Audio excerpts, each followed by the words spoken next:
बिस्मिल्लाहिर्रहमानिर्रहीम। अस्सलाम वालेकुम नाज़रीन, दुनिया न्यूज़ पर आप देख रहे हैं प्रोग्राम नुक्ता नज़र। मैं हूं आपका मेज़बान मोहम्मद अजमल जामी। स्टूडियोज़ में तशरीफ़ रखते हैं जनाब मुजीबुर रहमान शामी साहब। आज की अहम खबर यह है कि दोहरी शहरियत केस में फैसल वाडा को नाअहल करार दिया है। इलेक्शन कमीशन ऑफ पाकिस्तान ने उनको डी-सीट करने का नोटिफिकेशन भी जारी कर दिया है और कहा है कि कागजात नामजदगी जमा कराते वक्त फैसल वाडा ने झूठा बयान हल्फी जमा कराया था। और दूसरी अहम खबर, खैबर पख्तूनख्वा में बल्दियाती इंतखाबात का दूसरा मरहला जो पेशावर हाई कोर्ट ने मुलतवी करने का हुक्म दिया था, उसे सुप्रीम कोर्ट ने इस फैसले को मुअत्तल कर दिया और कहा है कि हाई कोर्ट को फैसला देने में इतनी जल्दी क्यों थी। और साथ तीसरा मामला जो बदस्तूर कई दिनों से ज़ेर बहस है, अपोजिशन का मुहाज़ हुकूमत के ख़िलाफ़, जिसमें तहरीक अदम एतमाद की बात कर रही है अपोजिशन। क्या ये तहरीक अदम एतमाद आ सकती है, आएगी तो कामयाब होगी या नहीं होगी? दोनों सूरतों में किसे क्या मकसूद है और क्या फ़ायदा होगा, इस पर शामी साहब की राय आपके सामने रखेंगे। लेकिन सर, आज का प्रोग्राम कर्नाटक में हिजाब की वजह से हिरासा की गई मुस्कान खान के नाम, जो मुज़ाहमत का निशान बनकर उभरी हैं, ये BCom सेकेंड ईयर की तालबा हैं। कर्नाटक जनूबी भारतीय रियासत है, भारत के जनूब में वाक़। बीजेपी की यहाँ गवर्नमेंट है, बीजेपी का गढ़ से समझा जाता है। यहाँ पर ये BCom सेकेंड ईयर की तालिब इल्म जो असाइनमेंट जमा कराने जा रही थी हिजाब में, उसे देखकर जो वहाँ पर बीजेपी से मुतासिर जो नौजवान तालिब इल्म उन्होंने जो सलूक किया, उसके बाद जैसे उसने अल्लाहु अकबर का नारा बुलंद किया, उसकी हुर्रियत और उसके इस मुज़ाहमत के निशान को सलाम। बिल्कुल सलाम। उसने एक नया हौसला बख्शा है भारत के मुसलमानों को भी, बल्कि पूरी दुनिया के मुसलमानों को। सही। और मुझे अल्लामा इकबाल के शेर याद आए, जो हस्पानिया से वापस आ रहे थे तो उन्होंने जो शेर कहे, चंद शेर मुझसे। अब हस्पानिया और हिंदुस्तान, आप ये देख रहे कि मुसलमानों ने बरसों यहाँ हुकूमत की है, और लेकिन वहाँ भी वो मिनॉरिटी में रहे और यहाँ भी वो मिनॉरिटी में रहे, अक़लियत में रहे। अक़लियत में रहे। इसका मतलब है उन्होंने ज़बरदस्ती नहीं की। मगर यहाँ तो एक दूसरी बड़ी मेजॉरिटी बन गए, और वहाँ तो फिर यानी अब तो ख्याल बहुत ही खाल खाल मुसलमान जो हैं वहाँ मौजूद हैं। तो इकबाल के अशार हैं, पोशीदा तेरी खाक में सजदों के निशान हैं। पोशीदा तेरी खाक में सजदों के निशान हैं। खामोश अजाने हैं तेरी बाद सहर में। वाह। तो मैं कर्नाटक के बजाय मैं दिल्ली को मुखातिब कर रहा हूँ। रोशन थी सितारों की तरह उनकी सनाने, खैमे थे कभी जिनके तेरे कोहो कमर में। वाह। फिर तेरे हसीनों को जरूरत है ना की। फिर तेरे हसीनों को जरूरत है ना की। बाकी है अभी रंग मेरे खूने जिगर में। बाकी है रंग अभी मेरे खूने जिगर में, कुछ ऐसा ही है। बाकी है अभी रंग मेरे खूने जिगर में, और क्यों कर खसो खाशाक से दब जाए मुसलमान। क्यों कर खसो खाशाक से दब जाए मुसलमान, माना वो तबो ताब नहीं उसके शरर में। वाह वाह वाह वाह। लेकिन उसके बावजूद ये जो उनका इजहार था, जिस तरीके से वो डट गई मुस्कान खान, वो हमारी जो बहन है, उसकी फिर तस्वीरें सोशल मीडिया पर पूरी दुनिया में वायरल हुई, टॉप ट्रेंड बना सर। लोगों ने उसकी हिमायत में खुल के आगे लोग खसो खाशाक के कैसे दब जाए। देखिए ना फिर क्या हुआ। देखिए, कर्नाटक में इन्होंने तालीमी इदारों में ये कहा है कि ड्रेस कोड होगा, यूनिफॉर्म होगा, और हिजाब को वो यूनिफॉर्म का हिस्सा मानने से इनकारी है बीजेपी गवर्नमेंट। यहाँ पर केस हाई कोर्ट गया है। अब जज साहब जिनके पास केस गया, सूरत हाल देखते हैं, उन्होंने कहा जी लार्जर बेंच फैसला करेगा। लेकिन उसकी हिम्मत देखिए अकेली निहत्ती लड़की की। लिबास जो है हर शख्स का एक ज़ाती हक है। नहीं, दुनिया की सबसे बड़ी जमहूरियत होने की दावेदार है भारत सरकार, मोदी सरकार, तो ये जमहूरियत का चेहरा मर्जी का लिबास पहनने का हक नहीं देना चाहिए। क्या ये जमहूरियत है मोदी सरकार की? एक ये जो मुस्कान खान है, क्या इकबाल का मुझे शेर फिर याद आया, एक उसके नाम कर देते हैं, एक वलवलाए ताज़ा दिया तूने दिलों को, लाहौर से ता खाके बुखारा और समरकंद। सर, पूरी दुनिया में मुस्कान खान को उनको पहचाना गया, उनको जाना गया, और जो मोदी सरकार से मुतासिर बीजेपी की गवर्नमेंट्स हैं, जो उनका भयानक चेहरा है ना, वो दुनिया के सामने आश्कार हुआ है कि ये दुनिया की सबसे बड़ी जमहूरियत की असल हकीकत ये है कि एक निहत्ती लड़की पर कैसे ये बीजेपी से मुतासिर नौजवान जो हैं ज़ाफ़रानी चादरें पहने, जय श्री राम के नारे लगाते उस पर हमलावर हो रहे हैं, मिल्लत गिद्धों की तरह सर, जानवरों की तरह। इसीलिए तो अभी धंधा है। यानी ये जो है मर मर के जीती है ये उम्मत जो है। और एक और फुटेज हम आपको दिखाते हैं कि सूरत हाल होती क्या है, ये जो जुनूनी हिंदू तालिब इल्म है ये करते क्या हैं वहाँ पर तालिबात के साथ। देखिए एक और फुटेज, क्लासरूम में कैसे जो तलबा हैं उन्होंने पनाह ले रखी है, तो फिर क्या हुआ। भारत का अपना मुस्तकबिल ख़तरे में है, उसके अपने शहरियों को, अपने रहनुमाओं को, अपने सियासतदानों को लगाम देनी होगी इन अनासर को। बिल्कुल ठीक। अच्छा सर, ये दोहरी शहरियत केस है, सेनेटर फैसल वाडा अब सेनेटर नहीं रही, इलेक्शन कमीशन का 27 सफ़ात पर मुश्तमिल ये फैसला 3.5 साल तो उन्होंने नाहल करार पाए, उन्होंने यानी आंख बचोली तो खेली ना। कभी एक अदालत पहुंचे, कभी दूसरी अदालत पहुंचे, कभी इलेक्शन कमीशन के पास, कभी बिल आखिर पकड़े गए। इस्लामाबाद हाई कोर्ट गए थे, वहाँ उन्होंने कहा कि इलेक्शन कमीशन इसका फैसला सुनाएगा, फिर कहा रोका जाए। पहले फिर उन्होंने कौमी असम्बली की रुकनीयत छोड़ दी, फिर सेनेट का इलेक्शन लड़ा। ठीक है, नहीं बल्कि यही नहीं, बल्कि उन्हें ये कहा गया कि बतौर रुकने असम्बली जो उन्होंने तनख्वाह और मरात ली हैं वो वापस करें, फैसले में लिखा गया। और फिर जो इनकी जानिब से बहसीत रुकने असम्बली सेनेट इंतखाबात में जो वोट डाला था इन्होंने, वो भी इलेक्शन कमीशन ने गलत करार दिया है। और फिर ये कहा कि 62(1)(f) के तहत ये नाअहल हुए, तो लिहाजा इसका मतलब ये होगा कि ये सादिक और अमीन भी शायद नहीं रहते, यानी वो जो। और तीसरी बात जो कुंवर दिलशाह साहब कर रहे हैं वो ये कह रहे हैं कि जनाब ये तो ताहयात नाअहली के ज़ुमरे में आएगा। देखें, ये तो पता चलेगा कि ताहयात है, ये 5 साल के लिए है। बहरहाल वो नाअहल हो गए। और देखिए, मैं तो एक बात और समझ रहा था कि जो सियासी जमातें जब टिकट देती हैं उस वक्त ही उनको जांच पड़ताल कर लेनी चाहिए और देखना चाहिए कि कोई दोहरी शहरियत का हामिल शख्स जो है वो तो उसको टिकट तो नहीं वो या फिर क्या उसने दुरुस्त असासाजात की तफसीलात जमा कराई हैं या नहीं कराई। नहीं, असासाजात की तफसीलात तो वो भी मसला हो जाता है ना। नहीं, वो जांच पड़ताल तो मुश्किल होती है। कागजात नामजदगी में जो खाने रखे गए थे उसमें एक केस लेकर गए थे हबीब अकरम साहब साद रसूल साहब के तवस्सुत से लाहौर हाई कोर्ट में, जब जस्टिस आयशा मलिक यहाँ होती थी। उनका जिक्र खैर है इस फैसले में सर। ठीक है, वो अपनी जगह और है। मुझे तो लगता है कि शायद उनका जो वो फैसला मामला था वो कहीं उनके गोडों में न घुस गया। हबीब अकरम साहब से बात गोडों में तो वो खुद घुसे हैं, क्योंकि उन्होंने एक कहा कि शहरियत उनके पास मौजूद थी और उन्होंने कहा कि मैंने छोड़ दी है, और वो प्रोसेस हुआ नहीं था।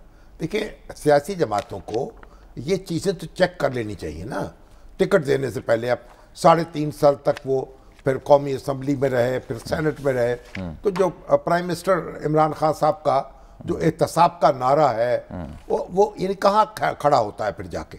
अगर उनकी अपनी पार्टी में ऐसे अनासर हों जिनको इस तरह से टिकट दिए जाएं और फिर इस तरह वो कानून का मजाक उड़ाते रहे, उससे छुपते रहे, तो यानी एक अजीब सूरत हाल पैदा हो जाती है ना। खुद पीटीआई के लिए एक अखलाकी तौर पर एक बड़ा धचका है।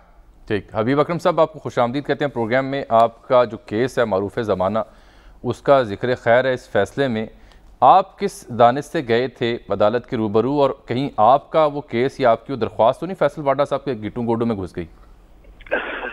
जामी साहब, ये जो केस था जब हम कोर्ट में गए थे तो दरअसल इलेक्शन एक्ट 2017 बना था, और उस इलेक्शन एक्ट में पाकिस्तान मुस्लिम लीग नून, पाकिस्तान पीपल्स पार्टी और पाकिस्तान तहरीक इंसाफ के सभी लोगों ने मिलकर एक ऐसी कानून साजी की थी कि जिसकी बुनियाद पर हर कसो नाकिस क्या दुनिया से कहीं भी आने वाला किसी भी किस्म का शख्स हमारे आपके वोट खरीद कर कौमी असम्बली तक या सूबाई असम्बली तक पहुंच सकता था। उस कानून में बुनियादी खराबी ये थी कि उसमें असासों की वो मालियत लिखने का बना दिया गया था खाना कि जो आप चाहें या जिस पे आपने खरीदी हुई हो, हालिया मालियत उसमें ना हो।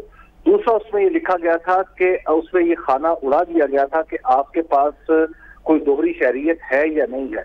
गोया अगर वो कानून उसी सूरत में नाफिजुल अमल हो जाता तो आज फैसल वाडा के ऊपर ये मुसीबत ना आती, और बल्कि उन्हें ये डिक्लेयर करने की कोई जरूरत नहीं थी कि किसी भी तरीके से कि उनके पास कोई दोहरी शहरियत हासिल है, उनके पास कोई दोहरी शहरियत मौजूद है। तो ये बुनियादी निकात थे जो लेके मैं फिर फसाद रसूल की वसातत से लाहौर हाई कोर्ट में गया। तो लाहौर हाई कोर्ट में जस्टिस आयशा मलिक जो अब सुप्रीम कोर्ट में चली गई हैं, तो मेरी एक प्ली थी कि जो कानून है वो दरअसल पाबंद नहीं कर सकता इलेक्शन कमीशन ऑफ पाकिस्तान को कि वो मजीद कोई डिमांड ना करे इंफॉर्मेशन की, इन लोगों से मजीद कोई मजीद इनकी दीगर तफसीलात ना मांग सके। ये कानून इन्हें इलेक्शन कमीशन को इससे नहीं रोक सकता। तो जब ये उन्होंने हमारी जो पिटीशन थी उसको अलाउ कर दिया, तो उसके बाद फिर इस पिटीशन के खिलाफ अयाज सादिक साहब जो उस वक्त कौमी असेंबली के स्पीकर थे, वो लेके गए इसको सुप्रीम कोर्ट में। और सुप्रीम कोर्ट में पहले एक दिन जब लाहौर में बात हुई उस वक्त 2018 में, तो आपको याद होगा कि एक दिन जस्टिस साकिब निसार थे, तो उन्होंने इस फैसले को मुअत्तल कर दिया था। जब इस फैसले पर फिर मीडिया पर तनकीद हुई जस्टिस साकिब निसार के हवाले से कि उन्होंने आखिर ये फैसला क्यों मुअत्तल किया, तो फिर अगले दिन 2 दिन बाद वहां पर इस्लामाबाद में वहां पर इसकी हेयरिंग हुई और जहां पर ये फिर बताया गया, वहां पर उस फैसले में लिखा गया कि इलेक्शन कमीशन को नहीं रोका जा सकता कि वो मजीद तफसीलात ना तलब करे। और दूसरी बात यह है कि इसमें एफिडेविट शामिल कर दिया गया कि एफिडेविट में आपको अपने असासे भी बताने थे और अपनी दोहरी शहरियत भी बतानी थी। और उस दिन उस समाअत में चीफ जस्टिस साकिब निसार ने ये कहा था उसमें कि अगर बयान हल्फी जो दाखिल किया जाएगा, अगर उसमें कोई गलती निकली बाद में, तो फिर जो भी शख्स जिसका भी वो बयान हल्फी होगा वो ताहयात नाअहल होगा। तो ये उस दिन जब समाअत हो रही थी तो उस दिन भी ये बात सामने आई थी। तो ये दरअसल वही बयान हल्फी है जो जिसकी बुनियाद पर आज फैसल वाडा साहब को नाअहल करार दिया गया है। बहुत शुक्रिया हबीब अकरम साहब। मोहसिन एजाज साहब इस केस को फॉलो करते रहे हैं। बयान हल्फी जो है उन्होंने गलत दाखिल किया। जो हबीब अकरम साहब ये कह रहे थे, इलेक्शन कमीशन को बिल्कुल एक फितरी इंसाफ का तकाजा है कि किसी भी अगर गोशवारे के बारे में कोई अवहाम हो जाए तो तफसील मालूम कर सकता है।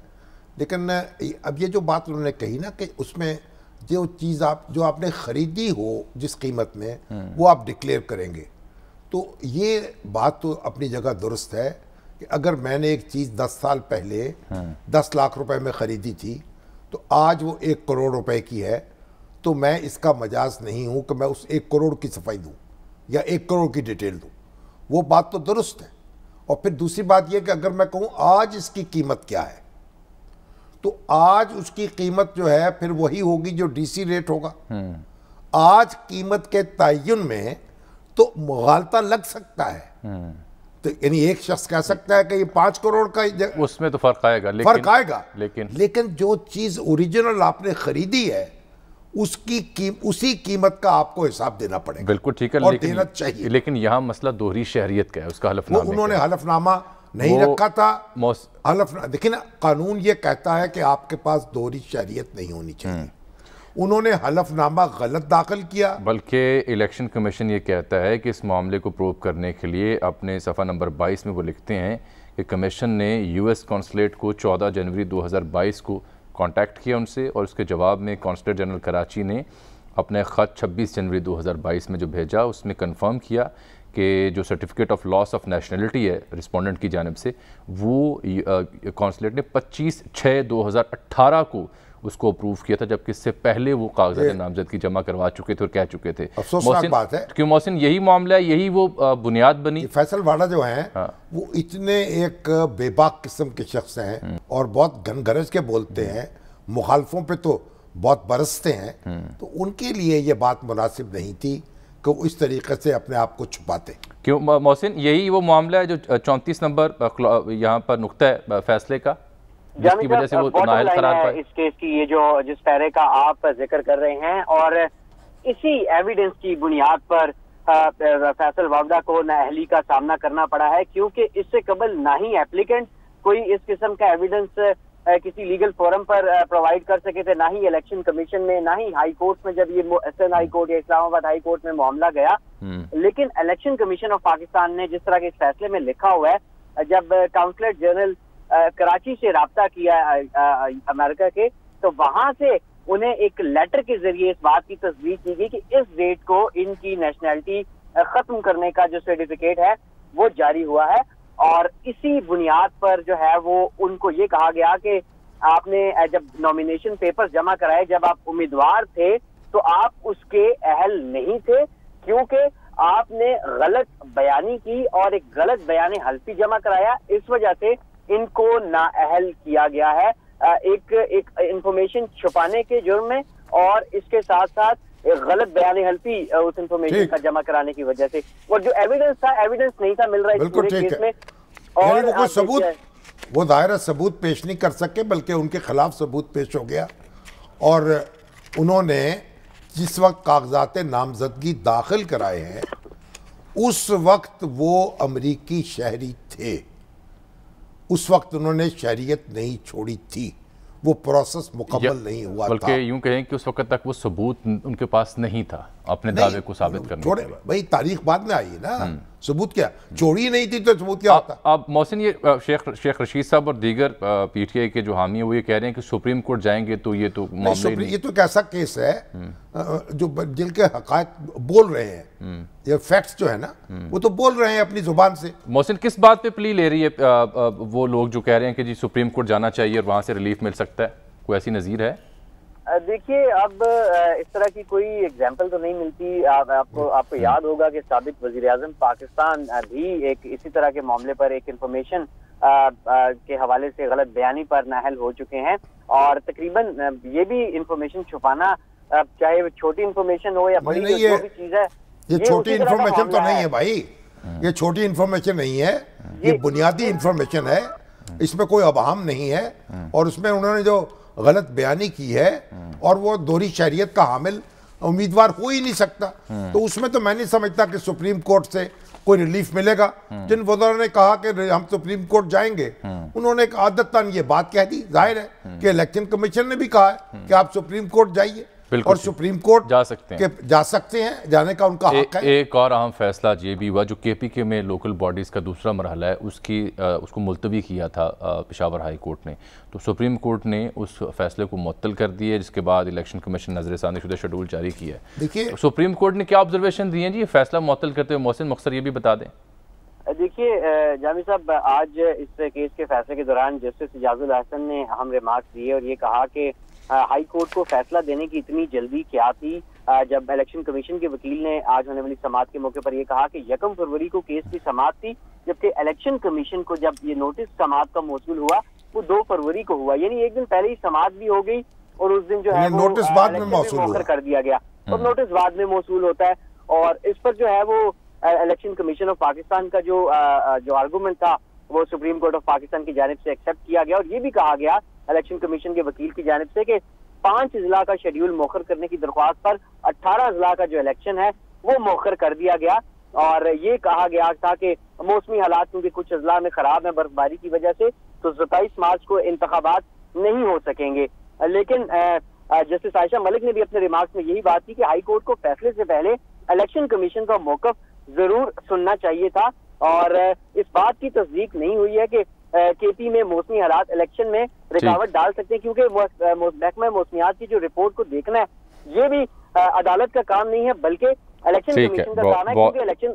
बहुत शुक्रिया मोहसिन। ये बुनियादी नुक्ता है कि अदालत ये कह रही है कि महकमा मौसमियात ने अगर कोई मौसमी सख्ती की कोई पेशन गोई की है तो इसको देखना इलेक्शन कमीशन का काम है, अदालत का काम कैसे हो? पहली बात यह है कि इंडिया में तो यह है कि जब इलेक्शन शेड्यूल अनाउंस हो जाता है तो अदालतें जो हैं अपनी रिट जुरिस्डिक्शन इस्तेमाल नहीं करती, वो फिर इलेक्शन कमीशन की सवाब दी। इलेक्शन कमीशन को एक खुद मुख्तारी हासिल होती है, उसके काम में मदाखलत नहीं की जाती। लेकिन पाकिस्तान में अभी ये रवायत मुस्तहकम नहीं हुई, तो सुप्रीम कोर्ट ने एक जाहिर है कि फिर नोटिस भी नहीं दिया गया।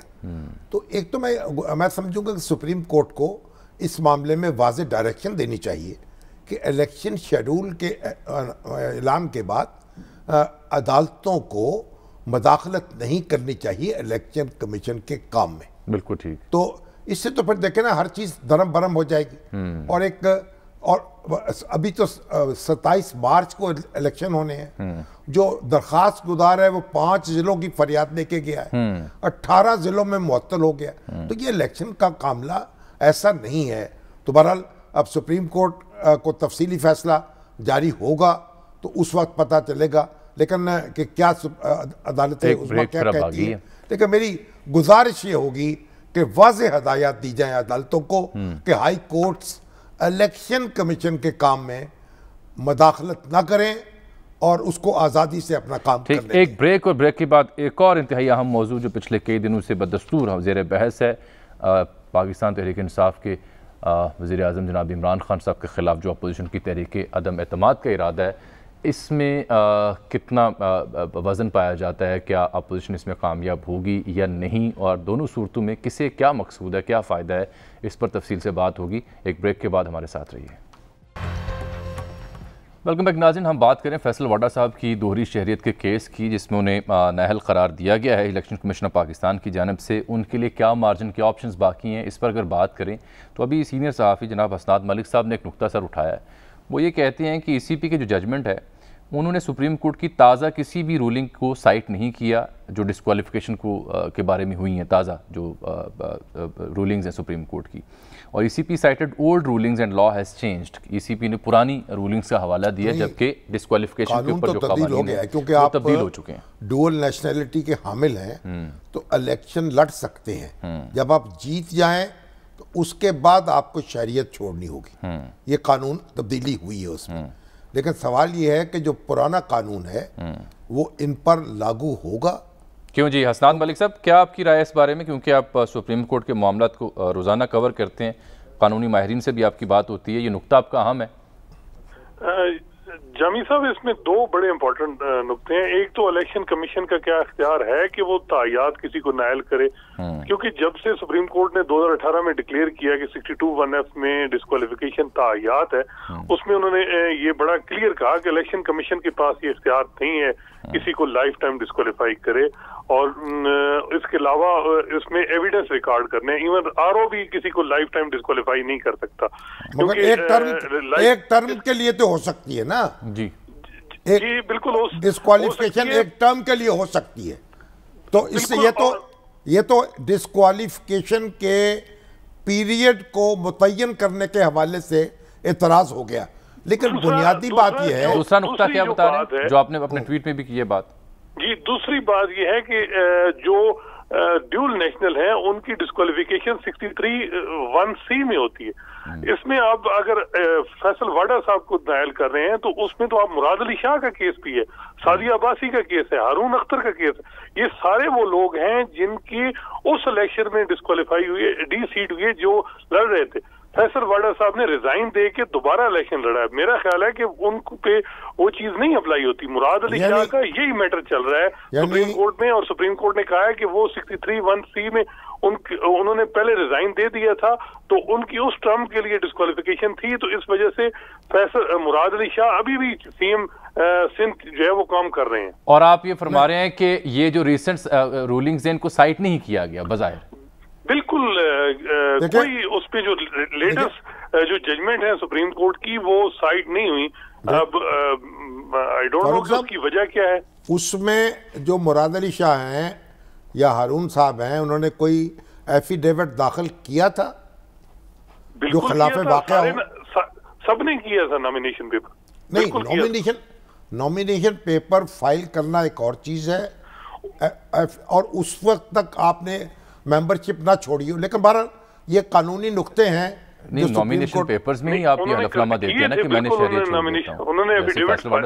दी। बुनियादी बात यह है कि जब आपने हलफनामा दिया उस वक्त वो कानून नहीं था, उस वक्त आपको शरीयत छोड़नी थी, और अब आपने शरीयत छोड़ी है बाद में, उसका सर्टिफिकेट आपको बाद में मिला है, और अब कानून में इसकी गुंजाइश मौजूद है। तो सुप्रीम कोर्ट जो है वो उसको फैसला करना होगा इसका। देखिए क्यों जी हसनात, आप क्या कहना चाह रहे थे, सहमत कीजिएगा।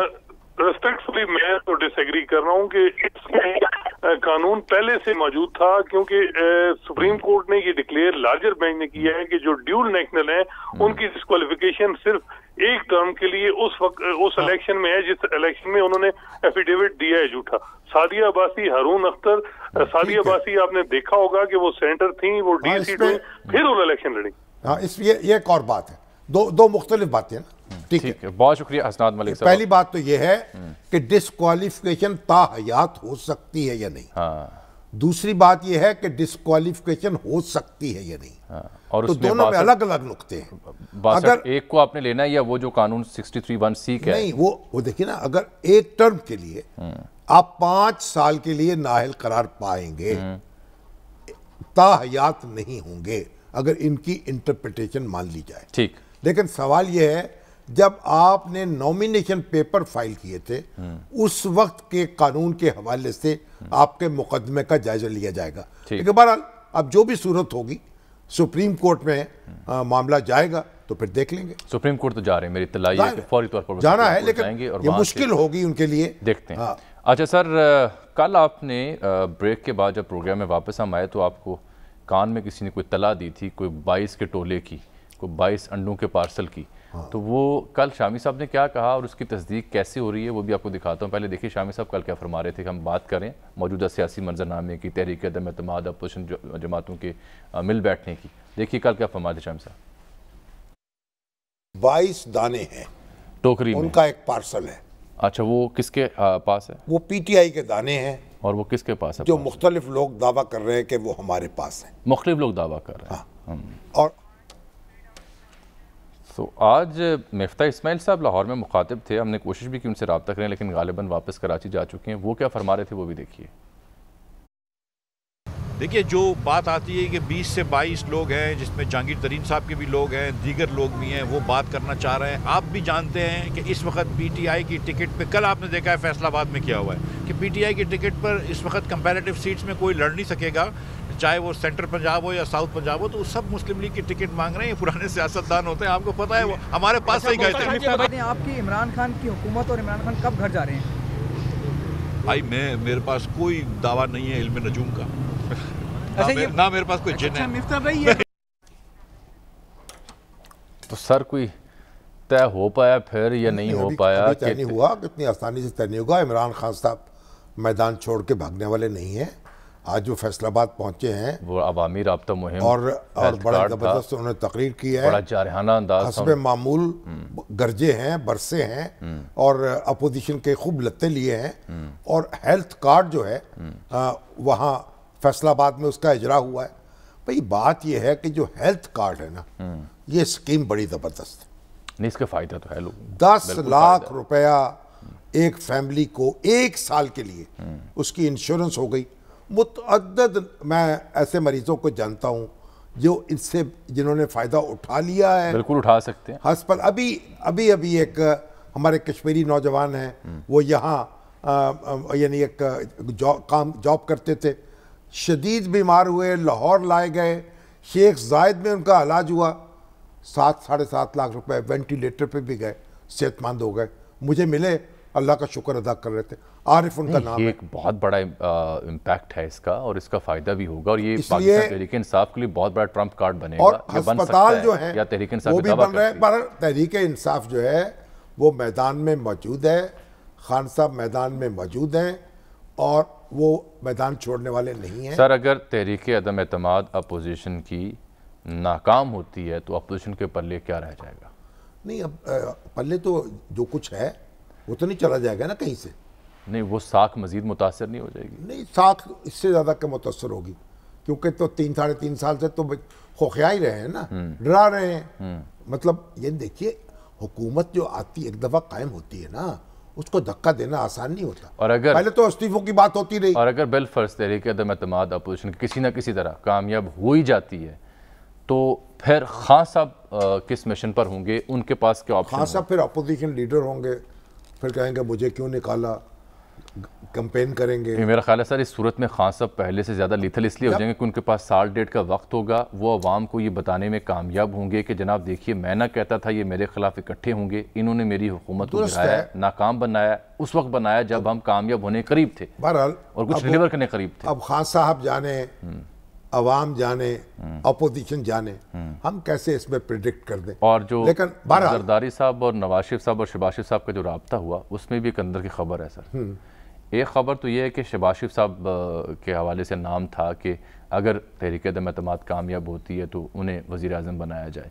लेकिन मेरी मुसद्दिका इत्तला है, जो ज़राए बताते हैं कि जरदारी साहब की नवाज शरीफ साहब से भी बात हुई तो नवाज शरीफ साहब ने फिल फॉर उन्हें कहा कि अगर आप कोई तब्दीली कर सकते हैं, तहरीक अदम एतमाद अगर कामयाब होती है तो हमारी तरफ से नाम होगा खुर्शीद शाह साहब का, पंजाब में अलबत्ता कुछ देख लेंगे। जरदारी साहब की ये ऑप्शन थी कि अगर कुछ ऐसा कामयाबी होती है तो वफाक में शहबाज शरीफ साहब देखें मामले को और पंजाब में चौधरी परवेज़ इलाही साहब को अगर आप रजामंद हों तो उनको जिम्मेदारी दी जाए ताकि मामला आगे चल सके। तो ये दो मुतज़ाद आरा हैं लाए हैं जिसकी वजह से ये खदशा है कि इस पर भी इत्तफाक शायद ना हो सके, क्योंकि ये दोनों वो जो है ना वो निज़ाम सक्के की हुकूमत होगी। अच्छा, वो बेचारी जो बनेगी हुकूमत, खुर्शीद शाह साहब के नाम पर जरदारी साहब नहीं मानेंगे और परवेज़ इलाही साहब के नाम पर नवाज साहब नहीं मानेंगे। ये सब तो लाए हैं बज़्म यार से लोग खबर अलग अलग, ये अपनी अपनी ख्वाहिशात हैं। किसी की चिड़िया है, किसी का तोता है, किसी का कौवा है, किसी की बुलबुल है, अपनी अपनी ख्वाहिश के मुताबिक अपनी अपनी बातें होती हैं। हमारे पास तो सर दरवेश है, ये आसान काम नहीं है। हमारे पास दरवेश है सर जो आलम इस्तगराक से सर उठा के कोई बात बता देता है। दरवेश एक वहाँ भी है, सिंध में भी। अच्छा चले सर, आखिरी मिनट रह गया। अच्छा, अब बात ये है, बड़ी दिलचस्प बात है, डॉक्टर फरीद मलिक साहब कह रहे हैं कि हमें दो कौमी नजरिए ने बचा लिया, स्पेन की तरह हिंदुस्तान स्पेन नहीं बन सका। ठीक, तो और ये हमारी साजिदा जाफर कहती हैं ऐसी चंगारी भी यार अब अपनी खाक किस्तर में थी। अब मैं एक बात बताऊं, अजीब बात है, एक मल्टीनेशनल कंपनी ने एक लेटर लिखा वज़ीर आज़म को, कॉपी मेरे पास मैंने देखी है, अब 30 सेकंड उसमें कहा कि एक agriculture pesticide technical advisory committee होती है, एपटेक, ये 2021 के बाद इसका इजलास नहीं हो सका। साल में 4 मरतबा इसका इजलास जरूरी होता है। तो ये हुकूमत और जो वजारत है फूड सिक्योरिटी की, उसमें सेक्रेटरी की पोस्ट और डीजी प्लांट प्रोटेक्शन की पोस्ट, ये परमानेंट फुल्ली हो सकी। एक ब्रेक आगे, कल इस पे बात करते हैं और हुकूमत से गुजारिश इसका नोटिस लें जी। नहीं, काम रुके हुए हैं, ठीक, एक ब्रेक, मंजूरियां नहीं हो रही हैं। ठीक है, एक सा ब्रेक आ गया प्रोग्राम। जिसके साथ ही आज के प्रोग्राम का वक्त यहाँ खत्म होता है। आपसे मुलाकात कल, तब तक के लिए इजाजत, अल्लाह हाफिज।